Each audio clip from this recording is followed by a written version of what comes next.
नमस्ते। मेरा नाम देवासी ममता है और मैं उदयपुर से हूँ और मेरा होम डिस्ट्रिक्ट पाली है और मेरा गांव देसूरी है। मैं देसूरी की रहने वाली हूँ प्रॉपर। और मेरा भी वर्तमान में टीजीटी हिंदी से सिलेक्शन हुआ, जो एमआरएस की जो भर्ती आई थी उसमें। और मैं इसके लिए माहिया सर को तहे दिल से शुक्रिया अदा करती हूँ उनका, जिनके मार्गदर्शन में ये सब संभव हो सका है। और मैंने उनका कोर्स परचेज़ किया था फर्स्ट ग्रेड के लिए, लेकिन फर्स्ट ग्रेड को टाइम था, उस बीच एमआरएस की वैकेंसी आ गई थी, तो फिर मैंने उसकी तैयारी की। और मतलब मैंने एमआरएस के लिए जो टीजीटी था उसके लिए कोई अलग से कोर्स तो नहीं लिया था, लेकिन जो फर्स्ट ग्रेड में जो हिंदी से रिलेटेड जो साहित्य के टॉपिक मैच हो रहे थे तो मैंने उसी से तैयारी की थी। बाकी उससे पहले मैंने थर्ड ग्रेड का जो एग्ज़ाम दिया था उसमें मेरा नहीं हुआ था, 218 मार्क्स थे, लेकिन मैं रह गई थी।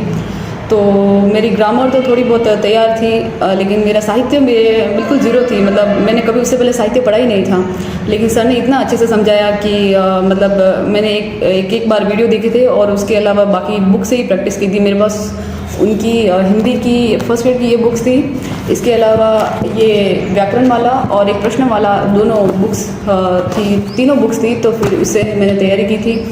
मैं एक हाउसवाइफ हूँ और एक बच्चे की माँ भी, तो मुझे बहुत ज़्यादा टाइम तो नहीं मिल पाता था दिन का।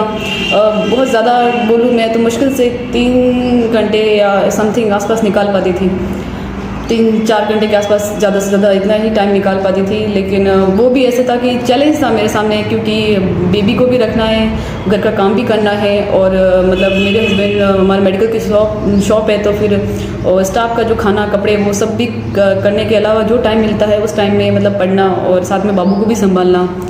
मेरे पास कोई सास ससुर या मम्मी का किसी का कोई सपोर्ट नहीं था, क्योंकि मैं उदयपुर अकेली रहती थी हस्बैंड के साथ में। तो फिर मैं ऐसा मानती हूँ कि ये हर हाउसवाइफ जो होती है उनकी सबकी यही कहानी होती है कि हमारे पास टाइम नहीं होता है, हमारे बच्चे छोटे होते हैं, कौन करे, क्या करे, कैसे करे। तो मैं ऐसा कहना चाहती हूँ कि अगर मैं कर सकती हूँ तो आप लोग भी कर सकते हो। प्लीज़ अपने सपनों को मरने मत दो। आप अपने सपनों के लिए लड़े। हर रोज़ आपको उन मतलब सपनों के लिए आपको लड़ना होगा। हर दिन आपका बहुत ही मतलब स्ट्रगल भरा होगा, लेकिन फिर भी आपको करना ही होगा। तो आप कर सकते हो, मैं कर सकती हूँ, तो मैं ऐसा मानती हूँ कि आप लोग भी कर सकते हो।